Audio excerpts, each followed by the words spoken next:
الحمدللہ رب العالمین والصلاة والسلام علی نبینا محمد وعلی آلہ وصحبہ اجمعین، اما بعد۔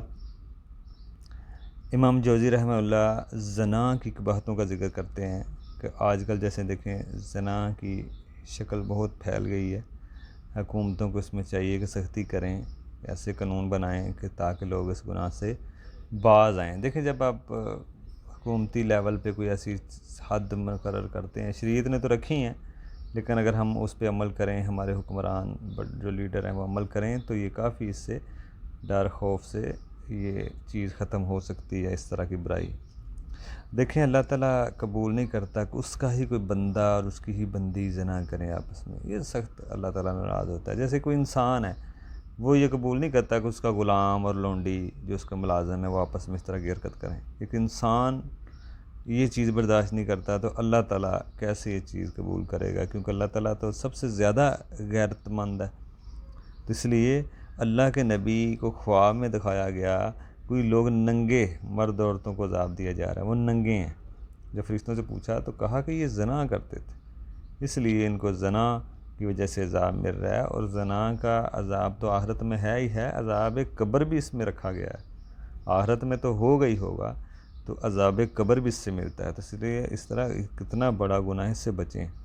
دیکھیں زانی جب زنا کرتا ہے تو مومن نہیں رہتا، اس کا ایمان نکل جاتا ہے۔ سمجھ لیں اگر اس کی موت آ جائے تو وہ کافر کی حالت میں مرے گا نا، کیونکہ ایمان تو نکل چکا۔ اگر زنا کرتے کرتے اس کی موت آ جائے تو اس پہ لوگوں پہ اس گناہ کی وجہ سے، زنا کی جو قباحتیں ہیں اس کی وجہ سے لوگوں پر عذاب بھی آتے ہیں، رزق میں بھی کمی ہوتی ہے۔ اسی طرح زانی عورت کی اللہ دعا قبول نہیں کرتا۔ اسی طرح بعض لوگ بڑھاپے میں زنا کرتے ہیں، یہ اور بڑا گناہ ہے کہ ایک انسان بوڑھا ہو چکا ہے، زنا کی اب اس میں کوئی بات بھی نہیں رہی شہوت کی، پھر بھی وہ یہ گناہ کر رہا ہے۔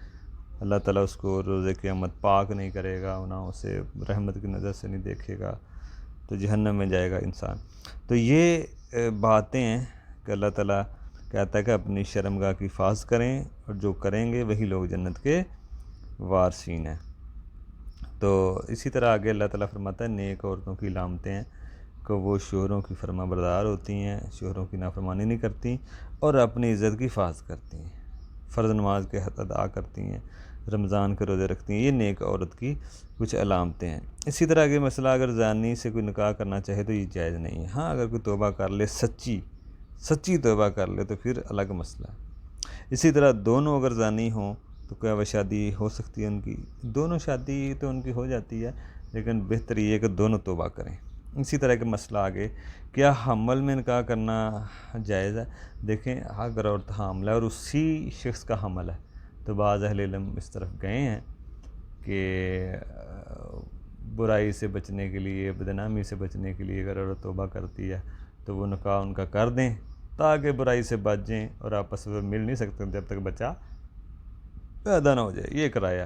بعض اہل علم اس طرف گئے ہیں کہ حمل میں نکاح ہوتا ہی نہیں، چاہے اس کا ہو کسی کا بھی ہو۔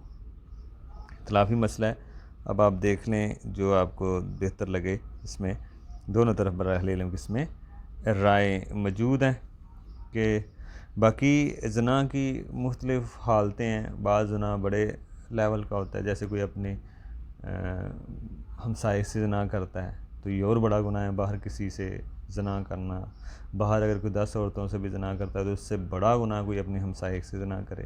ہمسائے سے زنا کرنے سے بہتر بڑا گناہ ہے کہ انسان اپنے کسی رشتہ دار سے زنا کرتا ہے، کزن سے، یہ ہمسایوں سے بھی اور درجے کا گناہ ہے، بہت بڑا گناہ ہے۔ اسی طرح کوئی اپنے محرم رشتے کے ساتھ زنا کرے، یہ اور بڑا گناہ ہے۔ تو اس لیے زنا کے پھر اب درجے ہیں، بہرحال بچنا چاہیے۔ زنا کی بڑی ہی قباحتیں ہیں، بڑی ہی سخت وعیدیں ہیں۔